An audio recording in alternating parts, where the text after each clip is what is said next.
Welcome to Peeling the Orange. This is me, OJ, Kairos, and Ashe from Tribe. What's up? we're here at the Samsung Galaxy Experience Store located at New York 50 West 34th Street. It's here until August 20th. We got the Samsung Galaxy Z Fold 5. We got the Samsung Galaxy Tab S9 Plus. All sorts of fantastic devices that I love using every This whole day. episode is sponsored by Samsung, if you haven't realized by now. I'm excited about this. We're going to talk about quality of games in studios. We're going to talk about in-app purchases, whether or not they are even necessary. We'll mention a little bit of Baldur's Gate 3 and, you know, what's missing from the mobile scene. The rise of mobile gaming. Speaking of mobile gaming, you guys are going to check out the Superverse event that we've got going on here. The biggest in history. This is going to be fantastic. Myself, OJ, and Judo Sloth, we're actually going to be in a video together. We're going to be playing Brawl Stars, Clash Royale, and Clash of Clans in a massive tournament. You can win your very own Galaxy Z Fold 5, Samsung Galaxy Tab S9 Plus, and have your chance at the $100,000 prize pool. Are you the #1 mobile gamer? Come and find out. It's going to be really interesting because they're bringing the best of each creator from each game, but I play all 3 games. I'm going to win. Yeah, it's been a while since I played Clash of Clans. I'm a little bit worried about OJ, although I have beaten you in your own game before. So Clash with Ash didn't play Brawl Stars. But we wiped the floor with you in Clash Royale. Just saying. It was a 1v2. Come on. You guys played, you and Lex played Clash Royale, and Lex still plays Clash Royale. We did. I'm so bitter you have the champion of mobile gaming belt. We do. It's fantastic. Where do we start? What's Snake? the first mobile game you ever played? Like, not like Breaker. Snake or like Tetris or whatever, but like actual... Tetris isn't mobile. Like the first mobile game you actually like really got into on your phone. So I can't say Brick Breaker No. because that was the game. It was so much fun. That was more an Atari thing, wasn't it? That's ported over. Does that count? I don't know. But for me, it was Clash of Clans, right? I played Jetpack Joyride a little bit and some other like silly little things like that. But like Clash of Clans was the first mobile game where I was like, oh, this is like a game. This is like a legit game that I could actually spend a lot of time playing. Yeah, I think mine had to be CR's Clash Royale. Clash Royale. First time I like actually put like time and effort into it. It's just me and my friends got addicted. The first quality title I played was probably Cut the Rope. Cut the Rope was good. Oh, that was a good one. It was a good little... At a time where there was nothing else. Yeah. It's kind of funny to see like mobile gaming very first start out and see what types of like innovations, what kinds of games came out and did stuff like that. Like Plants vs. Zombies was also like a really good one. Yeah. Very like mobile first kind of experience. They did so much with just like, how can we actually use these new controls that like is just a flat screen device, right? Right. Quality of games in studios. I think that's like one of the biggest things though, like for me especially, just because like I don't really play a lot of mobile games, but I play a lot of the other games, and like outside looking in, like before I even started working at Tribe, the biggest thing for me was that the quality on mobile is always just gonna be less than the quality on PC or console. Call of Duty Mobile is... And now we get to the point where, yeah, we have Call of Duty Mobile, and it's like you look at that game, and it's like, well, it might just be better than like the mainline skins game. and everything. Yeah, like the skins and everything. Like every big content creator out there, like they interacted with like one of Ferg's like tweets about the skins, where they were like, "Wait, why don't we have this? This is just like the best stuff ever." Yeah, to the point where Ferg called out Dr. Disrespect and they had a 1v1. Yeah, Did that really happen? It did. And Ferg wrecked him on mobile. Oh man, that's awesome. I love it. That's the thing that's kind of crazy to me. It's just like how it's basically like the same in quality now. Well, that was definitely the perception for a lot of people. People would say, oh, nobody would come and say, oh, I'm proud to be a mobile gamer, because other gamers would be like, do you even game, bro? How far back do we go, though? Because the really original flip phones, they didn't really have a big screen. You could just play Snake on there. Yeah. I think that might even be a little bit of where the stigma started, is that like games aren't good on mobile. At least that's what people thought, you know? Even back then, the screens were half the size. Yeah. I'm holding the Galaxy Z Flip 5 right now, and the front side is half the size of the big screen, and the big screen 7.6 inches. Yeah, inside my fingers right here, for anybody watching, that was like the size of a regular flip screen, right? And that's the secondary screen of this. And now you flip this open and it's like, boom. What is it? 7.5 inches of screen? 7.6. 7.6, yeah. So that's I mean, it's insane. You just got all that gaming space right there. That's the thing that makes it crazy. It's like that's the point we're at now where you just have a computer in your hands. No, I do. Like This has more power than the first spaceship. What the? More computing. As far as like how much data there, yeah, no. More computing power than the first. Granted, a lot Really? of stuff back then was like analog, and so It's not a fair comparison. it's not a fair comparison. And but see, but if you don't know about those things like me, that's crazy. it is really crazy. Well, I think that, like, do we include like Game Boys and stuff like that for like mobile games? I don't Like, know. I'm looking at Clash Royale on this right now, and I play Clash Royale on the front screen. I'll you? flip it up for like Clash of Clans and Brawl Stars. You're talking about the Game Boy, and this. That's more screen than a Game Boy. Yeah, Yeah, the Game Boy. You could count the pixels in the Game Boy. You really could. it's like maybe just half of this front screen was it. Yeah. Not even. You remember the original Game Boy? It didn't even have a backlit screen. Yeah. And so Yeah. you had to like buy a lamp so that you could play it if in your bed. If you're in the car, you'd have to wait for every lamp passing by. Oh, got light, got light. I guess maybe I could consider if that's a mobile game. It's not the same because it's not like actually in your phone. Like, the cool thing about mobile gaming now is that almost everybody has a phone. Yeah. And everybody can game. Whereas like a Game Boy, you had to like specifically buy a specific device and then buy games on top of it. Whereas mobile gaming, you don't really do that. It's crazy to me to think about how quickly mobile gaming grew, because it seemed like for a little bit there, people didn't consider mobile gamers actual gamers.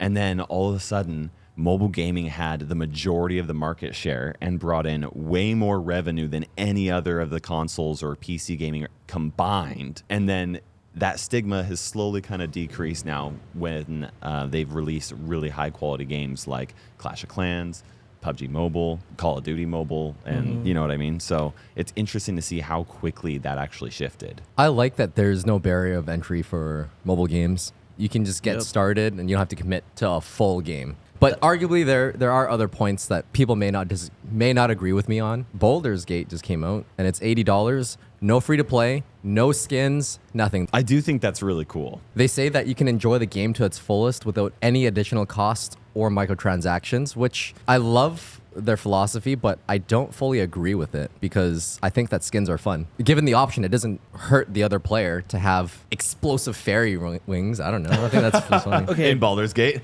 But that just kind of brings up the like dilemma of like if you're gonna do those in-game sales, like those microtransactions, where's the line in terms of we're just making a cool skin versus like we're trying to get everyone to buy everything? That's the goal of the microtransaction. It's just as many sales as possible. Yeah. And how do you do it where it's just, do you make everything $1 then? Well, it's really tough because there's pros and cons to both sides of things. And I think that you can make a really fantastic game with zero in-app purchases and you just buy it and there you go. But that's the thing. You have to buy it. Like, how many people are never going to be able to play Baldur's Gate because it cost $80 for them to download it, right? In Yeah. the first place. They're not going to be able to. Whereas I've got an entire series on my YouTube channel playing Brawl Stars completely free to play, and I'm having super fun without having spent a single penny on that account. And like the number of people that can actually do that. So like there's pros and cons. You can't have the best of everything. You can't have a game studio pour millions of dollars into development and release a game for free that also has no in-app purchases and can be enjoyed to its extent. Right, of you know course. what I You mean? can't. Yeah, like, in the end of the day, it's about making money. I think to answer your first question about price points, the price points are usually adjusted based on the amount of effort the artists, sound effects, and everything put into that skin. So if it's just a color switch, it'd be like $1. If it's got a lot of explosions and 3D assets into it with custom sound effects, custom voice actors, then that's when the price points go up a lot more. Personally, I love the model of free-to-play game with in-app purchases, just for the sole fact that, like, mobile in its essence of, like, it's the easiest barrier to entry. It's free. Like, you can get the game, you can play the game, you can figure it out. I think we could all agree, though, that there are game developers that do not monetize in a very friendly way, though. Yes, and of that, course. like, for me, a free-to-play game has to have a few ground rules to it. In my opinion, I think everything has to be, like, accessible for a free-to-play player to some level. What I mean is, not every free-to-play player is going to have all of the assets or anything like that, but there needs to be some way for a free-to-play player to be able to be like, hey, I really want this. I'm going to save up all of my resources for like 3 months just so I can get this one item or whatever. Like, I think that there needs to be a way for free-to-play players to be able to have at least what they want. Maybe it's the business side of me, but I feel like a one-time purchase isn't enough. It doesn't cover the ongoing costs of everyone's salaries, of all the artists. Well, Genshin is maybe too extreme of an example, I but love they Genshin. they have, I don't know, 100-something artists, each one dedicated to one new character design. Without these transactions, then the game developers aren't able to create a big team to supply these updates for these kind of games. yeah, but that also just brings up the point of like, there's the classic, the standard Call of Duty, where yes, of course they have, you know, microtransactions and you have to pay for the game, but it's every year they come out with a game. And it's like, if they do it kind of like along those standards without microtransactions, then like I think it could be feasible. Baldur's Gate, like, it has crazy amount of sales, right? It's like Yeah. the highest concurrent played game on Steam right now. And Within the top 10 in history on Steam. yeah, like, Wow. that's insane. Which is awesome, but the question is, are the developers going to continue to release updates on Baldur's Gate 3, or is it done? See, I don't know. I don't That's know. always been the thing for me. It's like, I've never understood when it's like, okay, we keep working on this game versus we stop and start on the next one. Yeah. See, I think that there's something to be said about having a game that kind of becomes a little bit of your lifestyle. Like, Clash of Clans definitely became that for me before I was a mobile gaming content creator, and it was like, I'm going to play this every single day. And when they released a new update, it was like, dude, my hype for the game is like at new levels all the time, and it's really fun and exciting, and I like that. But I don't know if they can release I think they call it a game as a service is what they do, you know, where they actually continue to update it and it is continually improved on. And for those types of games, like, you have to have some sort of continual type of purchase, right? Or at least like a subscription model. I'm playing a lot of old school RuneScape right now, and they do have an actual old style like Yeah. subscription model where you pay every single month to be able to be a member for, you know, that month. And if you don't renew, then you are no longer a member, right? I mean, there's the like crazy World of Warcraft like model they Yeah. built where a new expansion drops, which is essentially just a new game. You pay for the game, you're paying a monthly fee to play the game, and on top of that, you still have microtransactions to buy stuff. Yeah, It's like they hit everything. they do. They were one of the first that actually needed real servers. And at the time, there was no Amazon servers you could just buy off of.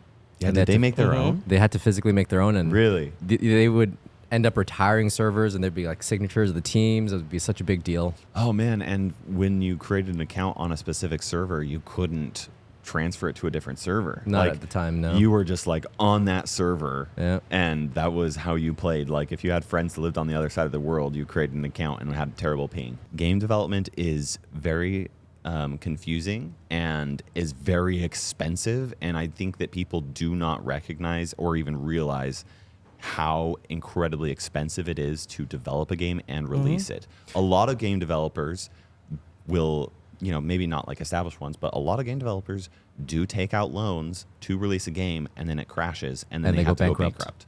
That's what I was saying about Baldur's Gate, is that I am okay with paying for these microtransaction skins to help the development. Like, it's more than just a couple programmers. You have to have HR to manage the whole team of artists and everything to make sure that the office doesn't explode. And Well, and you have to You pay got for marketing, servers, servers, which Amazon that could go off. Amazon will charge a premium for. I think it's to release a game that needs a decent size server is minimum $500,000 a month or something. I mean, that's for a small game, Yeah. like minimum. It's expensive. I'm sure Frank's watching this and he's saying, "Oh my God, those are all Frank wrong from numbers." Balsas is Yeah. like, these guys have no idea what they're talking about. But like, that's the thing, is that we as mobile gaming content creators also do not fully understand the expense of game development. And so it's really tough to say that like game developers are being greedy, or companies or whatever like that. You know, they're in it to make money, and that's completely fair. I feel like that's Yeah, just I fine. mean- And I'm fine with people trying to make a good living. It's the to do it, equivalent of, you know? why do people make movies? Not Yeah. making movies because they want you to watch it. Like, They want to make money. they want to make money off of it. I mean- that is the main objective. Yeah, I mean, I think there's nothing wrong with that. No. There are monetization tactics that I am not a fan of. Yes, I mean, of course. And like, I think that when everyone thinks of those, it's like there's a lot of things you can do right and a lot of things you can do wrong. But like, Yeah. I think the thing that like Fortnite, like they keep coming up because like they kind of nailed microtransactions, in my opinion. Making a like battle pass that as you complete the battle pass, you also get the same credit to rebuy the battle pass with. Yeah. And like you could essentially put $10 in and just have the battle pass forever. By being active, Exactly. and playing and being And just- dedicated to the game. Yeah. Yeah, and it's like that's a perfect model. And that being said, was I ever able to like buy the battle pass again with the same money? No, because I have no self-control. But you know, if you're not like wanting to put more money in, like it's a perfect model. Yeah. I think a lot of people or a lot of gamers will try and paint microtransactions as just bad always. Yeah, and I it's think not it's true. not. I think that there are bad microtransactions and different, predatory types of monetization. But I think that it's actually led to a big boom in gaming history. Like There's- the fact that there's zero barrier to entry. You already have a mobile device and you can play games on your phone for free and then just enjoy it. Like, I think that's awesome. The barrier of entry is just non-existent now. I remember when I was a kid, I'd look at my cousin and just be jealous of all the games that he had because I couldn't afford it. But looking now with the sheer amount of kids playing Brawl Stars that are free to play, Yeah. because the majority of people that are subsidizing it are paying for the pass every month, like $5 here, $5 there. You and I alone have paid for thousands of players, maybe millions of players. we are subsidizing that so that there's a lower barrier of entry because everyone has phones now and they're all really affordable. Yeah. Including the Galaxy Z Fold 5. If you do a trade-in offer, you can save up to $1,000. Oh, dude. I love That's it. a lot of money. It is. No, it's great. I mean, this is probably my favorite device of all time. I think this is the best mobile.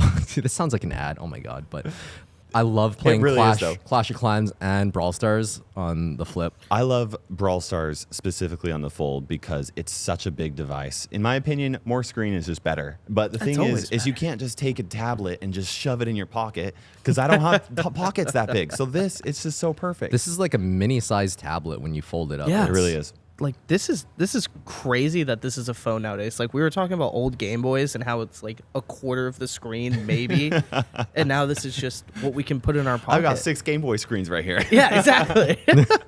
Actually, no, you got more than that. 6 in the front. 6. Yeah, 6 just in the That's true. front. So why do you enjoy mobile games?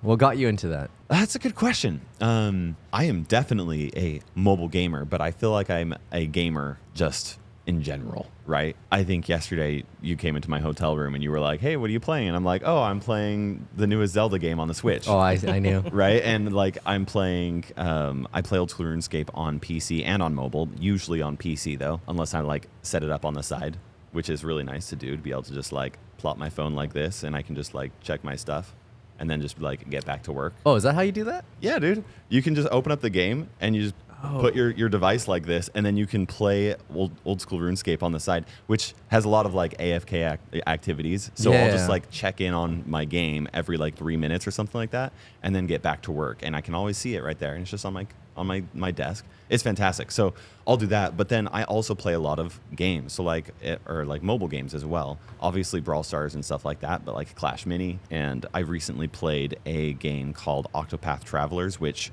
I was initially suggested to play it on the Switch, but they also had a mobile version of it. So I downloaded the game, played it. I mean, this was a mobile game, and it was actually a really fantastic storyline. It was an incredible gaming experience. There were times when I was like actually getting a little bit tear-jerked by playing this mobile game because the story was so good, right? So I don't know if I really consider myself to be only a mobile gamer. It really is just, I'm going to play whatever games I want to play on whatever device they're available on. And a lot of those games happen to be really good on these new age I say new age, I'm so old. Like the Samsung S23 Ultra, the Galaxy Z Fold 5, they're all... Dude, the freaking Galaxy Tab S9 Plus is just massive. And the Ultra's even bigger. It's like this big. It's so cool. But no, I'm with you. Yeah, the fact that these devices can play these games, Diablo 2 specs are so bad, and my whole PC could barely run it back in the day 20 years ago. Oh man. Funny. No, I mean, it's crazy where we've come. And like one of the big things for me is like everyone keeps talking about like, you know, like we were saying, like mobile gamers versus actual gamers, or are they the same thing? But like nowadays you have games like Marvel Snap, like I feel like it's a perfect example of like Yeah. so many people have gotten into it where it's like, or even Clash Royale. Like I play Valorant with some of my friends, and in between queues, like we're an agent select, and I'm like, yo, like you need a pick, and he was like, I'm in the middle of a CR game, like I gotta finish this first. Well, in Clash Royale, you can't play on PC. And yeah, and so it's like, it's crazy because it's like our attention spans, like back then you used to have one game and it was like Snake eating blocks and going in circles. That's it. Super Mario World, man. Yeah, and now we have like games like Baldur's Gate where it's like you feel like you need to play other games in between that, and like it fits like mobile super well. Like those like two kind of go hand in hand now. When did you become a mobile gamer? So I worked at one of the busiest Starbucks in Canada, and we're going through 100 jugs of milk a day. I'm literally getting repetitive stress injury from pouring the sheer amount of gallons of milk per hour. And my wrist starts acting up. On top of that, every time I'm done work, I'm playing Dota or StarCraft, and I've got 150, 200 APM, and I'm just going off on it. And that just wrecks my arm to the point where it's almost unusable. I had to dial back gaming a little bit, and that's when I really got serious in Clash of Clans, where you just hold your phone, and you know it's slower paced, but there is a lot of depth of strategy to it. But it doesn't require 200 APM. It's not the APMs like StarCraft where you're just going crazy on Yeah. a keyboard. You know you've officially made it as a gamer when your physical therapist asks, what did you do to your arm? And you say, I gamed too hard. I wish I didn't. I still have grip issues. I'm working on it though. It's a work in progress. It's a whole other thing. I have all sorts of like tools and stuff like that to be able to game ergonomically. Because You studied this. I did. So, but it's funny because I love gaming so much. So I game often. I really like getting like a case so that your tablet can play like this, or your phone. And because this is actually very ergonomically, like it makes a lot of sense for you to be able to just hold your device like this. You can just hold it as well. That works out really fantastic. But think about like a regular, like a console controller, right? Right. How you hold your console controller is like this. That's why you hold your phone like this as well. And so a mouse and a keyboard, this actually adds tension. And so if you do it too much, you can get swelling. It can cause carpal tunnel and stuff like that. We did not mean to start this podcast and discuss about the ergonomics of gaming, yet here we are. I mean, it's perfect. We have our PT expert now. Yeah, don't I only did the first year, okay? I'm not an expert. mind me. I was just trying out this ergonomics. Now I found a million base, and I'm gonna have to farm those. OJ is literally mobile gaming while at work, which, I mean, This is work. I mean, we're Been there. sitting here having a conversation, but I was just testing the ergonomics that you're talking about, and this is exactly why I got into it. 100%. Yeah. that is so great. Do you have any mobile games that you're looking forward to? Here's my issue is that I'm so invested in the Supercell ecosystem that I just like really cannot wait for them to release another game globally. And if that's Clash Mini, that'd be cool.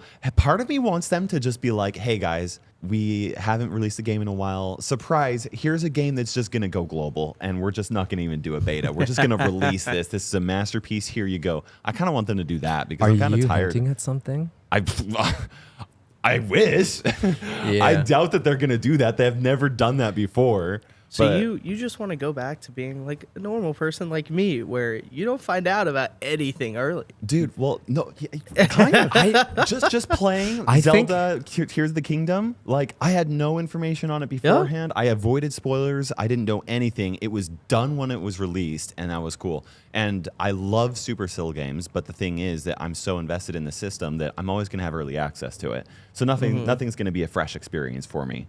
So can you say there is one game? I guess would it just be Clash Mini? I mean, that's the only game that they're in development right now that we actually have access to. The other one is Clash Heroes, but who knows what happened to that? We heard about it 2 years ago, 3 years ago. Clash Heroes, I think they stopped development because they just completely stopped talking about it. But then Frame, the community manager for Clash Mini, he ended up putting community manager for Clash Mini and Clash Heroes literally about 4 months ago.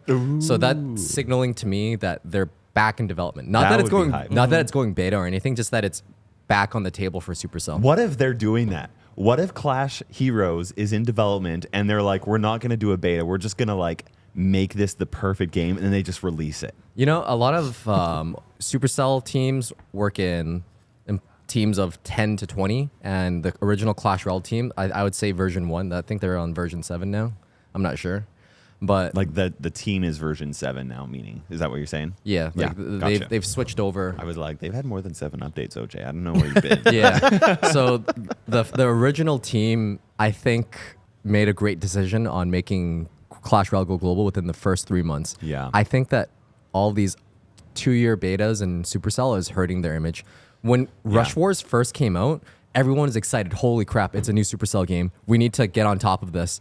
And then once it flopped, everyone lost, the public lost confidence in Supercell delivering games because they just had too many betas and they were killing them way too often. Well, it sucks, though, because Brawl Stars was not ready for global when they went into beta. It Clash wasn't. Mini wasn't either. And I think Clash Mini is getting there, but they still have things they need to improve. And things like that takes a lot of time. And sometimes the developers don't know if the game is ready before they get it in front of millions of people. Yeah, so I guess that's the question then. How do you feel about that? Like, I guess it's become a lot more standard of a model to start putting out like games in beta. Yeah. And it, like, for majority of us people, like, it just feels like a full game. Like, I guess Fortnite was in beta for like the first 3 years technically. It does feel like Like- a full game, and to them, it's not a full game. So it leads to consumer disappointment. Well, it's hard too because, well, let's just take Brawl Stars, or let's take Clash Mini as an example. They release it, it's in beta, and people play it. And the first thing people are like, hey, we want Clan Wars. Like, this is a Clash game. We want Clan Wars. Like, where is Clan Wars? And it's like the developers are like, whoa, we're not even there yet. We're Like, not even this is- close to there yet. Why are you Yeah. talking about Clan Wars? We need to make sure we understand like economy progression in the free-to-play experience and retention. Like, that's what we need to figure out right now. A lot of the veteran players in Clash Mini are complaining that there aren't enough minis. The balances need to be fixed. But it's like, you don't care about new minis. You don't care about Yeah. balances. Yeah. They need to focus on retention, on keeping people like you first. Yeah. Yeah, I mean, like, I'm probably just the epitome of like, I'll play the game, and if it's like I'm just not interested after like 5 minutes, I'll probably just bail on it. And it's like I work in mobile games every day. Yeah. Like, Well, and it's hard too because they can't change things that quickly. It's not like they could do what Clash Royale did, where they released a game and then they were like, oh, we got to get this out ASAP. Because what if Clash Royale had massive progression issues, which it probably did. but then- Arguably, some people on the modern team of Clash Royale are saying that they released Clash Royale too early. yeah, see, Because they're going back and trying to fix those things. But I think Well- Clash Royale is really successful in its time, and it was good timing. it was nice that the hype didn't die. I think It was nice they just released it and everybody was hyped because I was not actually one that was able to play Clash Royale in beta because I wasn't in Canada. Like, for me, it didn't lose the hype because all I had to do was just wait 2 months. Like, I was playing Clash of Clans all the time, right? You were. But I wanted to play Clash Royale, but I couldn't because I wasn't in Canada. And so obviously now I have ways to get around that. But back then I didn't know how to do that. For me, I didn't lose the hype because there was only a 2-month wait. But if people are waiting now for like Clash Mini, you know, they're not in Finland or whatever. They can't play Clash Mini. They've had to wait 2 years. People are, I assure you, are not still hyped for Clash Mini. see that's Like, they might be excited to play the game if they actually look at it, but they're not hyped. The hype is dead. Okay, so that's one of the things from like my perspective of Supercell is that they kind of struggle with is that, yes, I get it as a game developer, like you want to like release your game and have your game be perfect. Like everyone just loves it out the gate. There is no game that has ever come out that everyone's like, this is perfect. There is Yeah. nothing wrong. Like people always have issues and People still have issues with Brawl Stars, what's yeah, exactly. but they have more issues with Clash Royale. But like I think they're kind of just railroading themselves by like announcing this game they're working on 4 years in advance to it like going live. It kills the hype. And it's like, yeah, you does. build the hype and then you immediately kill it. So it's like you either need to do one of two things. One, like don't mention it that early. Or two, if you mention it that early, I mean, in the end of the day, it is Supercell. I feel like they've built themselves enough credit where if they release the game early, kind of like CR did, and then keep doing updates to the game, like, yes, the community is always going to have something to say and they're always going to be negative. But they've built that reputation where, like, we will fix it and we will get better at it. Well, it does suck, though, because let's just take a look at Diablo Immortal, for example, right? Diablo Immortal I love the game, but there were a lot of people that had issues with the economy and the balances. What level did you get up to? You got fairly. Oh, I maxed out. I mean, I got to Paragon, but I didn't get like Paragon super. level? I was only like 10 or something Only like 10. that. Yeah, but that was in like the first 2 months. Paragon 10 was a pretty big deal. I got to Paragon almost as fast as you could. And which is considered max level, right? Well, kind of. I don't know. It's confusing. At the time. I guess what I'm saying here is that Diablo Immortal has had to make some changes and adjustments to the progression side of things to make it a little bit more free to play friendly. Because at first, it really, I mean, it just, there were issues, right? Yep. Despite the game being incredible, the game got a lot of negative feedback because it was released before those issues were resolved. And yeah, that's So it's impossible. I think that what we're learning here, as we're discussing here, is that there is no right or wrong answer. It's just there are wrong decisions and right decisions, and you're never going to know all of them until the game's out. Oh man! So we should talk about YouTube and streaming and how it's impacted gaming. Okay, so this is the question I've just been itching to ask you guys, but like, yes, you got into mobile, and you guys like made a name for yourselves in mobile. What stopped you from like wanting to or like trying to like make a second channel or even just take your main channel and go to like mainline? Like daily content or not daily content, but like PC games, essentially. Spectacle content like Mr. Yes. Beast. What's stopping us from doing Or something like that? something along those lines, yeah. There's a lot of different factors. Like, if there's a different game like Valorant, I either have to be really good, like tens, or people aren't going to watch me, or I need to play with a core group of streamer friends on a daily basis. But we all just play mobile games. Yeah, for me, it's the fact that I just like it. Just like it better, Like yeah. it's already established, and the thing is that I know that there's definitely a core group of my audience that is not going to be interested in other content. They subscribed to my channel for Brawl Stars, right? Yeah. And so there's definitely that sense of like, hey, I already have a group of people here and it's working great. I don't need to change anything. And then there's also the side of me that's just like, I just like gaming and I don't know that I want the stress of having to do that. Just turning everything essentially into work. Yeah, I've been on Mr. Beast's set for the Squid Games episode. Right. Right. Flex, yeah. And it was absolutely insane. And I just cannot tell you how incredible the production was and seeing all of that. And yet the only thing I could think of the whole time was like, there's no way I would want to do this. This is way too much work for me. Because, I mean, at that point, that's just like a full-time production studio, right? It's more than a full-time production studio. Like, I can guarantee you Mr. Beast is still putting in 100-hour work weeks. Like, and I did that for like a year, and then I was like, I'm done. I'm done with the 100-hour work weeks. OJ is still doing it. I feel like I've been on set for some studios and they'll crunch. If there's 1 week deadline, they'll crunch and everyone just sleeps at the studio for the final week just to make things happen, 80 hours in that week. But I think that Mr. Beast is on that schedule 365 times of the year. Dude, he's insane. He has incredible work ethic. Doesn't he have pillow runners? So What? yeah, there was this one time when he was exhausted. He was working so hard, and what they did was we're in the middle of a studio, and somebody just went and grabbed like a mattress and just put it on the ground, and Mr. Beast just laid down, put a pillow on top of his head, and slept for a little bit in between shots or something like that. It was insane. He powers through his Crohn's disease. I have nothing but mad respect for him. Yeah. I really do. Like he's absolutely phenomenal, but I don't want to do that. No, I mean, that's a lot. That is Yeah. a lot of effort going Yeah. into it, where it's like you're working so hard that you literally have a person being like, dude, go to bed. Yeah, exactly. It is really interesting to see how content creators benefit from games that have large audiences that we can create content on, and games benefit from content creators producing content and is basically giving free advertising. They call it earned media in the advertising scene, right? So Yep. like that's and it's a mutually beneficial. No, I just laugh because that's their favorite word. Earned media. Yep.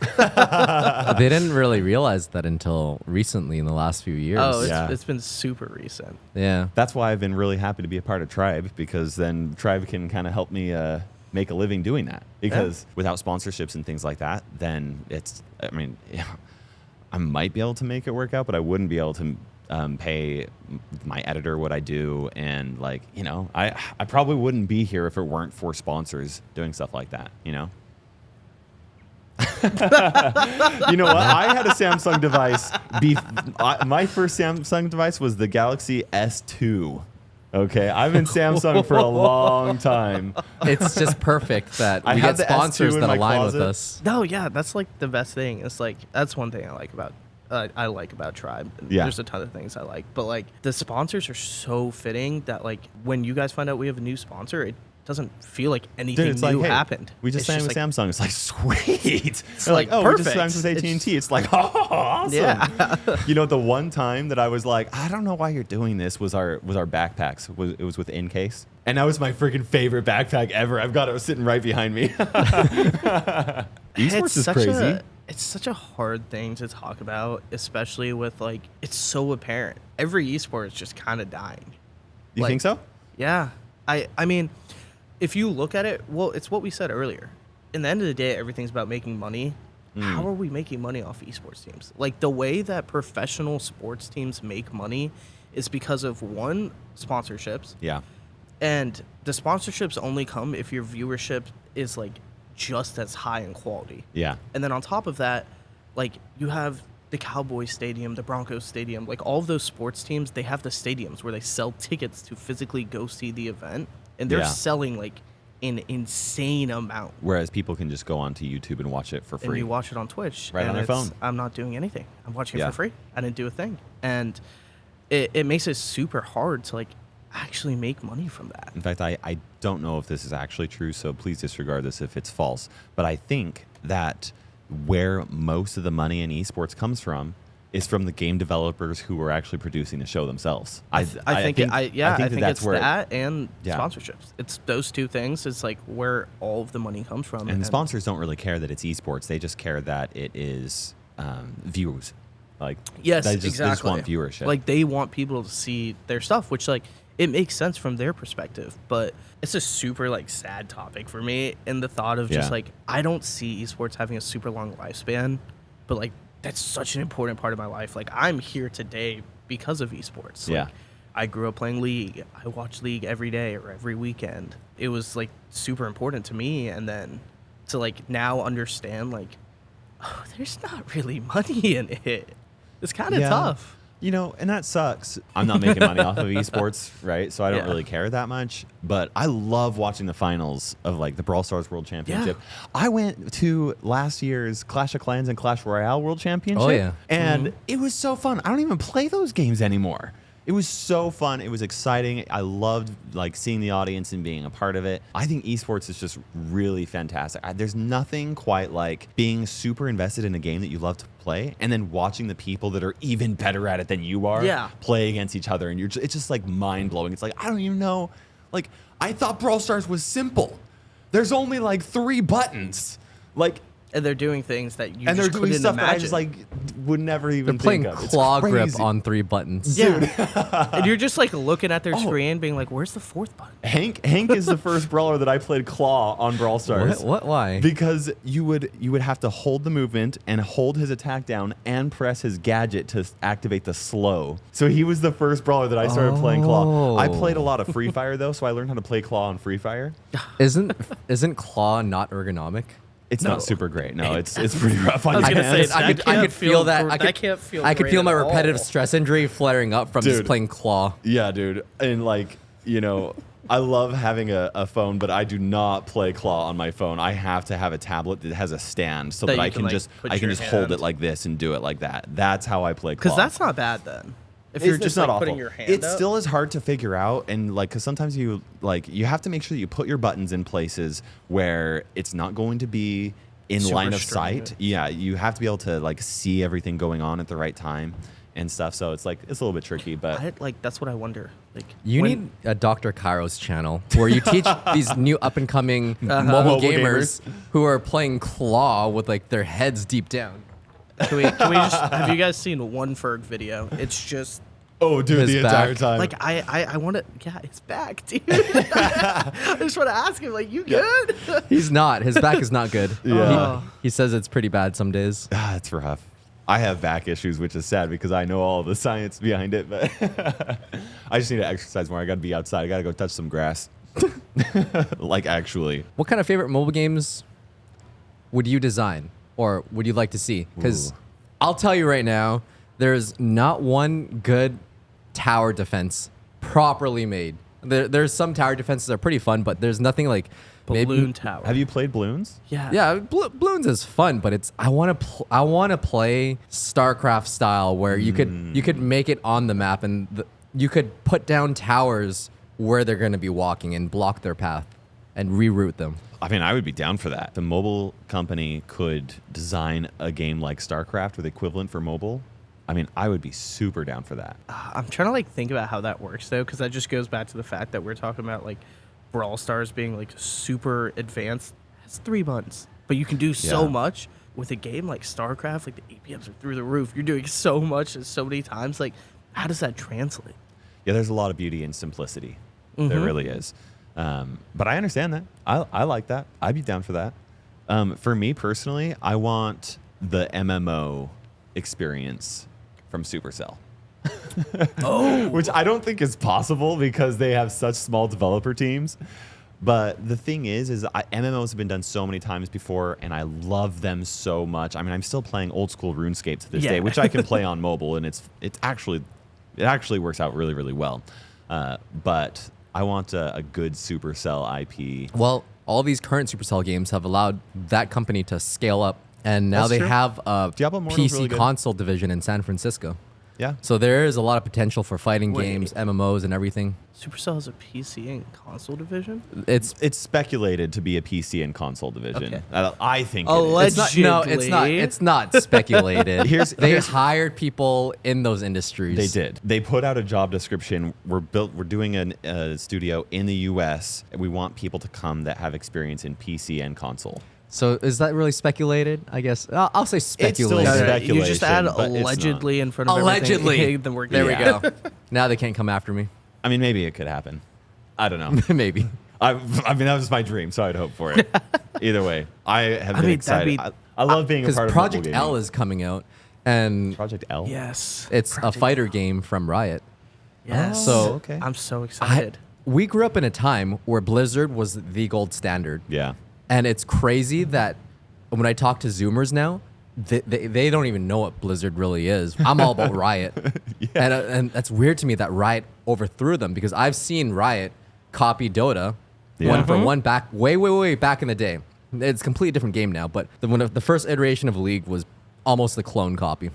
But anyways, they that's took their devs. They took Dota devs. Yeah, And made League. it was a completely different time back then. And now Riot, I feel like a lot of game companies are trying to reinvent the wheel, but Riot is taking what's already existing and improving that genre. They got Valorant with that. They have I mean, they nailed it too, though. Is a lot of I've been following a lot of the fighter community, and I haven't heard any bad word from Project L, so they must be doing it well. I think even Ray or someone said that, oh, this is something that's casual that even I can pick up. I think they're breaking that barrier, because fighting games do have a harder learning curve for new players to get into that genre. Yeah, I mean, it's definitely like difficult, but it's like you have games like Smash where it's like it can be super hard and difficult if you like master the game. It's also just like easy party game that you can just kind of pick up and play around it. And like, I don't know, maybe it's me putting too much faith in Riot, but like I think they'll do that pretty well. Like think so too. Yes, they took Dota and made it a game. And they did great at that, if we're being honest. They took CSGO and they made that a different game. And they did They great. basically took CS and TF2. I don't want to say Overwatch. I would say it's closer like TF2. Yeah. TF2 CS and made that into. But I mean, like, that's the thing that's like smart about Riot is like they're like, okay, we wanted to make League. Well, this is the game we like the style, and we want to like emulate our own version that we think is better. Get devs from there. Take CS devs, put them on the Valorant team. And they keep doing the same thing, and it's working. It's working so well. I wonder which fighting devs they took. Exactly. That's what I'm thinking. I'm like, From all Street right. Fighter So 2. is it Street Fighter, Mortal Kombat, Marvel versus Capcom? Yeah, exactly. Like, which one did it come from? Blaze Blue. There's like so many of them. Well, there you guys have it. Mobile gaming, fantastic part of our lives. Probably, I mean, if anybody watching this is not a part of mobile gaming, then I don't know how you found us. But welcome to the channel. Make sure you guys subscribe for future awesome podcasts where I may or may not be in. OJ will definitely be there. Maybe. I don't know about Ashay. Yeah, you know. It is what it is.